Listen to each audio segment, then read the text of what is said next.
नमस्कार मंडळी, cook with Yamu मध्ये तुमचं स्वागत आहे। आज मी गावरान पद्धतीचं पिठलं बनवून दाखवणार आहे। त्यासाठी अर्धा कप पाण्यात अर्धा कप बेसन गाठी मोडत मिसळून घेतलंय। कढईत 2 टेबलस्पून तेल टाकले, त्यात मोहरी, जिरं, कढीपत्ता, हिंग टाकून फोडणी करून घेतली।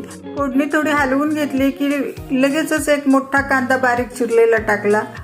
पाव टीस्पून हळद टाकली। कांदा फोडणीत चांगला मऊ करून घेतला। कांदा मऊ झाला की त्यात हिरवी मिरची, लसूण, जिऱ्याचा खलबत्त्यात केलेला ठेचा टाकला। ठेचा हलवून 2 टेबलस्पून भाजलेल्या शेंगदाण्याचं जाडसर कूट घातलं। फोडणी थोडी परतून त्यात लगेचच 2.5 कप पाणी घातलं। त्यात चवीनुसार मीठ, कोथिंबीर घालून पाण्याला उकळी येऊ दिली। पाण्याला उकळी आली की लगेचच गॅस बारीक करून पाण्यात भिजवलेलं बेसन टाकलं।